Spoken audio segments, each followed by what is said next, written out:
அப்பப்பப்பா.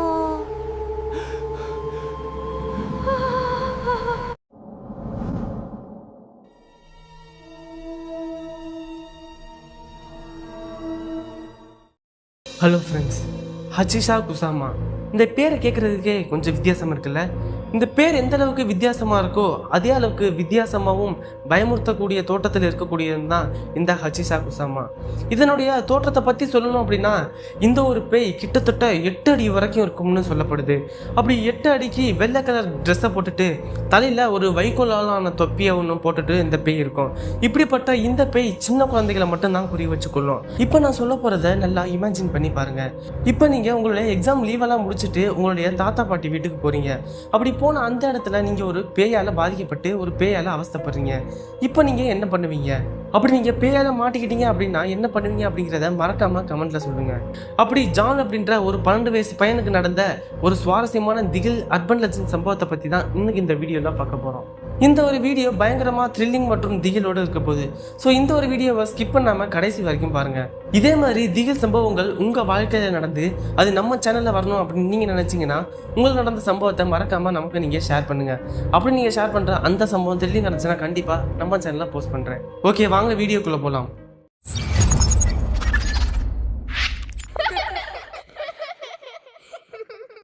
இந்த ஒரு சம்பவம் அர்பன் லெஜண்ட் ஸ்டோரின்னு சொல்லப்படுது. அர்பன் லெஜண்ட்னா என்னன்னு நான் ஆல்ரெடி 2-3 வீடியோவில் சொல்லியிருக்கேன். இருந்தாலும் இந்த வீடியோவில் சொல்கிறேன். அர்பன் லெஜண்ட்னா என்ன அப்படின்னா, இந்த கதை உண்மையாகவும் இருக்கலாம், அப்படி இல்லைன்னா குழந்தைகளை பயமுறுத்துறதுக்காக சொல்லப்பட்ட வெறும் கட்டுக்கதைகளாக தான் இருக்கும். இப்படிப்பட்ட சம்பவங்களை தான் நம்ம அர்பன் லெஜண்ட் ஸ்டோரிஸ் அப்படின்னு சொல்கிறோம். ஓகே, வாங்க சம்பவத்துக்குள்ளே போகலாம். ஜான் அப்படின்ற ஒரு பையன் அவனுடைய எக்ஸாம் முடிஞ்சதுனால லீவுக்கு அவங்க தாத்தா பாட்டி வீட்டுக்கு போகலான்னு பிளான் பண்ணுறான். அவனுடைய தாத்தா பாட்டி எங்கே இருக்காங்க அப்படின்னு சொல்லி பார்த்தீங்கன்னா ஜப்பானில் இருக்காங்க. அந்த ஜப்பானில் உள்ள தாத்தா பாட்டி வீட்டுக்கு போகலாம் அப்படின்ட்டு ஜான் அப்படின்ற பையன் முடிவு பண்ணி அவங்களுடைய அப்பா அம்மாவோட கிளம்பி ஜப்பானுக்கு வரான். அப்படி ஜப்பானுக்கு வந்து அந்த பையனை விட்டுட்டு அவங்களுடைய அப்பா அம்மா கிளம்பிடுறாங்க. இப்படி அந்த இடத்துக்கு போன இந்த ஜான் அப்படின்ற பையன் கொஞ்ச நாள் சந்தோஷமாக தான் அந்த இடத்துல இருந்துட்டு இருக்கான். இப்படி அவனுடைய வாழ்க்கை அந்த ஜப்பானில் சந்தோஷமாக போயிட்டு இருக்கும்போது அவனுடைய வாழ்க்கையில் அமானுஷ்ய ஆட்டம் தொடங்க ஆரம்பிக்க போகுது அப்படின்னே சொல்லலாம். அப்படி என்ன நடந்துச்சு அப்படின்னு சொல்லி பார்த்தீங்கன்னா, வழக்கமாக அந்த வீட்டிலே விளையாடிட்டு இருக்கக்கூடிய அந்த ஜான் அப்படின்ற பையனுக்கு அன்றைக்கி ரொம்ப போர் அடித்த காரணத்தினால அந்த வீட்டுக்கு பின்னாடி இருக்கக்கூடிய தோட்டத்தில் விளையாடலாம் அப்படின்னு சொல்லிட்டு வீட்டுக்கு பின்னாடி இருக்கக்கூடிய தோட்டத்துக்கு போகிறான். அப்படி அந்த தோட்டத்தில் போய் கொஞ்சம் நேரம் படுத்து ரெஸ்ட் எடுக்கலாம் அப்படின்ட்டு படுத்திருக்கான். அப்படி உட்காந்து அந்த இயற்கையை ரசிச்சுட்டே இருக்கும்போது அவனுக்கு பின்னாடி ஒரு 7 அடி இருக்கக்கூடிய ஒரு வேலி ஒன்று இருக்குது. அந்த வேலிக்கு மேலே ஒரு தொப்பி ஒன்று இருக்குது. அந்த வேலி இருக்கக்கூடிய சைட்லேருந்து யாரோ முணுங்குற மாதிரி இந்த பையனுக்கு சவுண்டு கேட்டதுனால அந்த வேலி பக்கம் திரும்பி பார்க்குறான். அப்படி திரும்பி பார்க்கும்போது அவனுக்கு அந்த தொப்பி மட்டும் தெரியுது. என்னடா தொப்பி மட்டும் தெரியுது, 7 அடி இருக்கக்கூடிய இந்த வேலிக்கு மேலே ஒரு தொப்பி மட்டும் இருக்க வாய்ப்பே இல்லை அப்படின்ட்டு அந்த வேலியை நல்லா உத்து பார்க்குறான். அப்போ அந்த தொப்பி கொஞ்சம் கொஞ்சமாக நகர ஆரம்பிக்குது. அந்த நகர்ந்து ஒரு வேலியில் ஒரு சின்ன கேப் மாதிரி இருக்குது. அந்த கேப் கிட்ட வரும்போது ஒரு 8 அடி இருக்கக்கூடிய ஒரு பெண்மணியோட உருவத்தை பார்க்குறான். இதை பார்த்து அந்த பையன் ரொம்பவுமே மிரண்டு பயந்து போகிறான். ஏன்னா 8 அடி இருக்கக்கூடிய பெண்மணி யாரும் இருக்க மாட்டாங்க இல்லையா, அதனால அந்த பையன் அதை பார்த்து பயந்து போகிறான். அப்படி நிற்கக்கூடிய அந்த பெண்மணி இந்த பையனை பார்த்து அப்படின்னு ஒரு வித்தியாசமான சத்தத்தை இந்த பையனை பார்த்து அந்த உருவம் எழுப்புது. இப்படி வித்தியாசமான சத்தத்தை கேட்ட இந்த பையன் கொஞ்சம் பயந்தே போகிறான். அப்படி அந்த சத்தத்தை எழுப்புன அந்த உருவம் அங்கேருந்து மறைஞ்சிருது. அது வெறும் உருவம் தானே அப்படின்னு பார்த்தீங்கன்னா அதான் கிடையாது, அது ஒரு பேய். அந்த பேயை பார்த்து இந்த பையன் பயந்து வீட்டுக்குள்ளே ஓட ஆரம்பிக்கிறான். வீட்டுக்குள்ளே போயிட்டு அந்த பையனுடைய தாத்தா பாட்டிகிட்ட சொல்லும்போது அந்த தாத்தா பாட்டி நம்பவே இல்லை. நீ சும்மா எதாவது பார்த்து பயந்துருப்பாப்பா, அதெல்லாம் ஒன்றும் இல்லை அப்படின்னு சொல்லும்போது, இல்லை தாத்தா, இந்த மாதிரி அந்த வெளியில் நான் பார்த்தேன், அது என்னைய பார்த்து அப்படின்னு ஒரு வித்தியாசமான சத்தத்தை எழுப்புச்சு அப்படின்னு சொன்ன உடனே அந்த தாத்தாக்கு புரிஞ்சிருது. அந்த தாத்தாவுடைய மூஞ்சில ஒரு வகையான மாற்றம் ஏற்படுறத இந்த ஜான் அப்படின்ற அந்த பையன் பார்த்துடுறான். இதை பற்றி அந்த பாட்டிக்கிட்ட ஜான் கேட்கும்போது, நீ ஒன்றும் பயப்படாதப்பா, தாத்தா பார்த்துப்பாரு அப்படின்னு அந்த பாட்டி சொல்கிறாங்க. இதுக்கப்புறம் பையனை பார்த்துக்க அப்படின்ட்டு வீட்டிலேருந்து அந்த தாத்தா கிளம்ப ஆரம்பிக்கிறாரு. எங்கே போகிறாரு அப்படின்னு பார்த்தீங்கன்னா, அந்த ஊரில் இருக்கக்கூடிய ஒரு மாந்திரிகவாதியை தேடி அவர் போகிறாரு. அப்போ தான் அந்த ஜானுடைய பாட்டி அந்த பையன்கிட்ட சொல்ல ஆரம்பிக்கிறாங்க, இந்த மாதிரி இந்த ஊரில் கொஞ்ச நாளைக்கு முன்னாடி ஒரு 8 அடி இருக்கக்கூடிய ஒரு கொடூர உருவம் இருந்துச்சு. அதனுடைய பேர் ஹச்சிஷா குசாமா. இந்த பேய் சின்ன குழந்தைகளை மட்டும்தான் குறி வச்சு அவங்கள கொல்றதையே ஒரு மோட்டிவாக வச்சுருந்துருக்கு. அப்படிப்பட்ட உருவம் கொஞ்ச நாளைக்கு முன்னாடி ஒரு 4 மாந்திரிகவாதிகளால் சேர்த்து ஒரு பாலடைஞ்ச பங்களாவில் அந்த பேயை அடைச்சிருக்காங்க. அப்படி இருக்கக்கூடிய அந்த வீட்டில் 4 மூலைகளுக்கும் ஜிசோ அப்படின்ற ஒரு சக்தி வாய்ந்த சிலையை வச்சு அந்த பேயை அங்கேயே அடக்கி வச்சுருந்துருக்காங்க. அதில் இருக்கக்கூடிய சிலை எப்படியோ உடஞ்சிருக்கு. அதனால தான் இந்த ஹச்சிஷா குசாமான்ற இந்த பேய் அந்த இடத்துல தப்பிச்சு உன்னையே பார்த்துருக்கு. இந்த பேய் குறிப்பாக ஒருத்தவங்கள பார்த்துருச்சு அப்படின்னா அவங்களுடைய உயிரை எடுத்துட்டு தான் அந்த பேயினுடைய ஆன்மா தனியும்.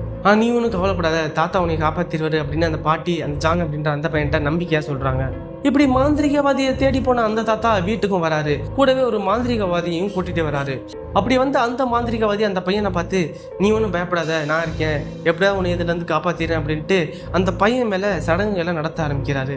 அன்றைய இரவு மேல் மாடியில் இருக்கக்கூடிய ஒரு ரூமில் ஜான் அப்படின்ற அந்த பையனை கொண்டு போய் வச்சிடறாங்க. அது மட்டும் இல்லாமல் அவனுக்கு தேவையான சாப்பாடு, தண்ணி, அது மட்டும் இல்லாமல் ஒரு வாளியும் வைக்கிறாங்க. அந்த வாளி எதுக்காக அப்படின்னு சொல்லி பார்த்தீங்கன்னா, அந்த ரூமில் டாய்லெட் எதுவும் இல்லாதனால நீ இந்த வாளியில் தான் டாய்லெட் போய்க்கணும் அப்படின்ட்டு அந்த பையன்கிட்ட சொல்கிறாங்க. அது மட்டும் இல்லாமல் அந்த ரூமில் ஒரு புத்தர் சிலை ஒன்றும் வைக்கிறாங்க. அப்படி வச்சுட்டு அந்த ரூமை சுற்றி கல்லுப்புகளால் அந்த ரூமையே அப்படியே சுற்றி வட்டம் மாதிரி போடுறாங்க. இதில் ஒரு குறிப்பிடப்பட வேண்டிய விஷயம் என்ன அப்படின்னு சொல்லி பார்த்தீங்கன்னா, அந்த பையன் இருக்கக்கூடிய அந்த ரூமில் காகிதத்தால் ஆன மந்திரிச்ச பேப்பரை அந்த ரூமை சுற்றி ஒட்ட ஆரம்பிக்கிறாங்க. இப்படி எல்லாத்தையும் போட்டுட்டு அந்த மாந்திரிகவாதி அந்த ஜான் அப்படின்ற அந்த பையன்கிட்ட ஒரு முக்கியமான விஷயம் ஒன்று அந்த பையன்கிட்ட சொல்கிறாரு. அது என்ன அப்படின்னு சொல்லி பார்த்தீங்கன்னா, எக்காரத்தை கொண்டு இன்னைக்கு நைட்டு நீ இந்த ரூமை விட்டு வெளியவே வரக்கூடாது. ஏன் உங்கள் தாத்தா பாட்டி யார் கூப்பிட்டாலும் இந்த ரூமை விட்டு நீ வெளியவே வரக்கூடாது அப்படின்ட்டு அந்த பையன்கிட்ட ஒரு குறிப்பிட்ட விஷயத்த சொல்கிறாரு. அந்த பையனும் அதெல்லாம் கேட்டுட்டு அந்த ரூம்லேயே இருக்கேன் அப்படின்ட்டு சம்மதிச்சு அந்த ரூம் கதவை சாத்திடுறாங்க. இப்படி அந்த பையன் அந்த ரூம்குள்ளே இருக்கும்போது அவனுக்கு பயம் இருந்த காரணத்தில் அவனால் தூங்க முடியல. இருந்தாலும் ஒரு கட்டத்துக்கு மேலே அந்த பையனுக்கு தூக்கம் வந்து தூங்க ஆரம்பிக்கிறான். திடீர்னு இரவு நேரத்தில் அந்த பையனுக்கு முழிப்பு வந்துடுது. அப்படி முழிப்பு வந்ததுனால அந்த பையனுக்கு கொஞ்சம் பயம் ஏற்பட்டுருது. அப்போதான் அந்த பையனுக்கு ஒரு வித்தியாசமான சத்தம் ஏற்பட்டுது. அப்போ திடீர்னு அப்படின்னு யாரோ ஜன்னலை தட்டுற மாதிரி இந்த பையனுக்கு கேட்டிருக்கு. யார் அப்படின்னு சொல்லி பார்த்தா அந்த ஜன்னல்ல இருந்து தாத்தா தான் பேசுறாரு. தம்பி பயமா இருக்கா, நான் வேணா உன் கூட வந்து படுத்துக்கிட்டா, கதவை தர அப்படின்னு தாத்தா சொல்ற மாதிரி இந்த பையனுக்கு கேட்குது. இதை கேட்ட அந்த பையனும், இல்லை தாத்தா எனக்கு பயமா இல்லை, நான் தனியாவே இருந்துக்கிறேன் அப்படின்ட்டு அந்த பையன் சொல்றான். இருந்தாலும் மறுபடியும் உனக்கு பயமா இருக்கும், அப்படின்ட்டு தாத்தா சொல்ற மாதிரி திரும்பி அந்த பையனுக்கு கேட்குது. அப்படி இருக்கக்கூடிய அந்த தாத்தாவோட குரல் கொஞ்சம் கொஞ்சமா வித்தியாசமாகிறத இந்த பையன் நோட் பண்றான். நோட் பண்ணிட்டு ஆஹா இந்த ஹச்சிஷா குசமா வந்துருச்சு அப்படின்னு சொல்லிட்டு இந்த பையன் பயந்து அந்த ரூம்லயே புத்தர் சிலைகிட்டே வேண்ட ஆரம்பிக்கிறான். எப்படியாவது என்ன இதுல இருந்து காப்பாத்துங்கன்னு அந்த இருக்கக்கூடிய அந்த புத்தர் சிலைகிட்ட வேண்ட ஆரம்பிக்கிறான். அப்ப அந்த பையன் அந்த ரூம்ல ஒரு குறிப்பிட்ட விஷயத்த நோட் பண்றான். என்னன்னு சொல்லி பாத்தீங்கன்னா, அந்த ரூம்ல இருக்கக்கூடிய கல்லுப்பு கொஞ்சம் கொஞ்சமா கருப்பாகிறத இந்த பையன் பாக்குறான். ஒரு வழியா அந்த பயத்தோடய அந்த பையன் தூங்கி மறுநாள் காலையில் எந்திரிக்கிறான். அப்படி எந்திரிச்சு அந்த ரூம் கதவை திறந்து கீழே போய் பார்த்தா அந்த பையனுடைய அப்பா அம்மாலாம் வந்துட்டாங்க. இப்போ அந்த மாந்திரிகவாதி அந்த பையனை, நீ ஒன்றும் பயப்படாத, எப்படியாவது உன்னை இந்த ஊரை விட்டு வெளியில் கூட்டி போயிடுறான், அப்படி கூட்டி போயிட்டா அந்த பேயால் ஊர் எல்லையை தாண்டி வர முடியாது அப்படின்ட்டு அந்த பையன்கிட்ட சொல்கிறாரு. அப்படி அந்த பையனை கூட்டி போகிறதுக்காக ஒரு கருப்பு கலர் வேன் ஒன்று எடுத்துட்டு வராங்க. அது மட்டும் இல்லாமல் ஒரு 8 பேர் கருப்பு கலர் ட்ரெஸ் போட்டு வந்திருக்காங்க. இவங்க எல்லாருமே அந்த பையனுக்கு துணைக்காக தான் வந்திருக்காங்க. அப்படி வீட்டிலேருந்து புறப்பட்ட அந்த வேன் அந்த எல்லையை தாண்டதுக்காண்டி அங்கே அந்த பாட்டியோட வீட்டில் இருந்து கிளம்ப ஆரம்பிக்குது. அப்படி போகும்போது இந்த மாந்திரிகவாதி அந்த பையன்கிட்ட ஒரு முக்கியமான விஷயத்த சொல்கிறாரு. என்ன நடந்தாலும் நீ உன்னுடைய கண்களை திறக்கக்கூடாது, இறுக்கமாக முடிக்கணும், அதே மாதிரி வெளியில எட்டி பார்க்கக்கூடாது அப்படின்ட்டு அந்த மாந்திரிகவாதி அந்த பையன்கிட்ட சொல்கிறார். இப்படி இந்த பையனும் கண்களை இறுக்கமாக மூடிட்டு அந்த வேன்ல போயிட்டு இருக்கான். அப்படி போயிட்டு இருக்கும்போது வேன் வெளியில இருந்து யாரோ அந்த பையனை கூப்பிட்ற மாதிரி இருக்கு. அது தாத்தாவோட குரல் தான். அந்த தாத்தா கதவை தரப்பா, நான் வந்து உங்க கூட உட்காந்துக்கிறேன் அப்படின்ட்டு அந்த வெளியில இருக்கக்கூடிய அந்த உருவம் சொல்லுது. இந்த பையனும் பயத்துல கண்ணை லேசா திறந்து பார்க்கும்போது வெளியில அந்த 8 அடி உருவம் இருக்கக்கூடிய ஹச்சிஷா குசாமா அப்படின்ற அந்த பேய், அந்த வேன் எந்த ஸ்பீட்ல போதோ அதே ஸ்பீட்ல அந்த பேயும் வந்துட்டு இருக்கு. அப்ப அந்த பேயை பார்த்து இந்த பையன் ரொம்பவுமே பயந்து போறான். அப்ப அந்த மாந்திரிகவாதி ஜான் அப்படின்ற அந்த பையனை திட்ட ஆரம்பிக்கிறது. நான் உன்கிட்ட என்ன சொன்னேன், உன்னைய கண்ணை திறக்கக்கூடாதுன்னு தானே சொன்னேன், எதுக்காக திறந்த அப்படின்னு அந்த பையனோட கையில ஒரு காகிதத்தாலான ஒரு மந்திரிச்ச பேப்பரை அந்த பையன் கையில கொடுக்குறாரு. இதை பத்திரமா கையில வச்சுக்க, எக்காரணத்தை கொண்டு அது கீழே விட்டுறாது அப்படின்ட்டு அந்த பையன்கிட்ட சொல்றாரு.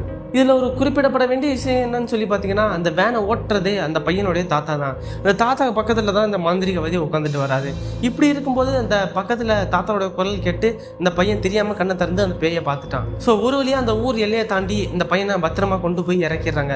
அப்படி எக்காரணத்து கொண்டு இனிமே இந்த ஊர் பக்கமே நீ வரக்கூடாது, இப்படி வந்தா அப்படின்னா கண்டிப்பாக அந்த பேய் உன்னையே கொன்றும் அப்படின்ட்டு அந்த பையனை கொஞ்சம் பயமுறுத்துற மாதிரி பேசியிருக்காங்க. ஏன்னா அதான் உண்மையும் கூட.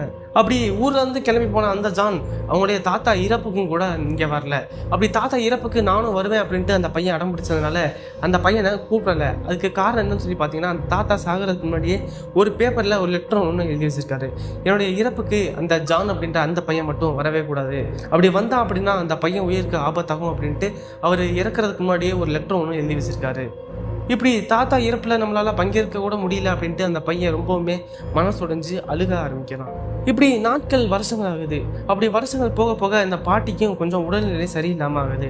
அப்போ இந்த பாட்டிக்கிட்ட இந்த ஜான் அப்படின்ற அந்த பையன் பேசும்போது, பாட்டி நான் இங்கே வரேன், வந்து உங்களோட இருக்கேன் அப்படின்ட்டு சொல்லும்போது அந்த பாட்டி இல்லைப்பா நீ வராத அப்படின்னு சொல்கிறாங்க. அப்படியே அந்த பாட்டியும் இறந்து போகிறாங்க. அந்த பாட்டி இறப்புக்கும் கூட இந்த பையனை அனுப்பாமல் வச்சுருக்காங்க. இப்படி ஒரு சம்பவம் ஜப்பானில் ஒரு குறிப்பிட்ட இடத்துல நடந்திருக்கு. அப்படி ஹச்சிசாகுசாமான்ற இந்த பேய் குழந்தைகளை மட்டும் குறி வச்சு அதில் எப்படியும் அந்த ஜான் தப்பிச்சிடறாரு. இப்படி ஒரு அர்பன் லெஜண்ட் ஸ்டோரி ஜப்பானில் பரவலாக பேசப்பட்டுட்டு வந்திருக்கு. 90ஆம் காலகட்டத்தில் ஜப்பானில் இருக்கக்கூடிய குழந்தைகளை பயமுறுத்துறதுக்காக இந்த ஒரு கதை சொல்லப்பட்டுச்சு. இது உண்மையா இல்லையான்னு தெரியல. அதனால தான் இதுக்கு பேர் அர்பன் லெஜண்ட் ஸ்டோரிஸ் அப்படின்னு சொல்கிறாங்க. இந்த ஒரு சம்பவத்தை பற்றி உங்களுடைய கருத்துக்கள் என்ன அப்படின்றத மறக்காமல் கமெண்ட் செக்ஷனில் பதிவு பண்ணுங்கள். இதே மாதிரி இருக்கக்கூடிய நிறைய திகில் சம்பவங்களை பற்றி பார்க்குறதுக்கு மறக்காமல் நம்ம சேனலை சப்ஸ்கிரைப் பண்ணிக்கோங்க. அப்படி சப்ஸ்கிரைப் பண்ணால் மட்டும்தான் நம்ம சேனலில் போஸ்ட் பண்ணக்கூடிய திகில் சம்பவங்கள் உங்களை தேடி வரும்.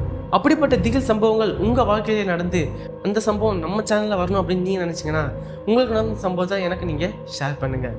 ஓகே, அடுத்த ஒரு திகில் சம்பவத்தோட உங்களை வந்து நான் பார்க்குறேன்.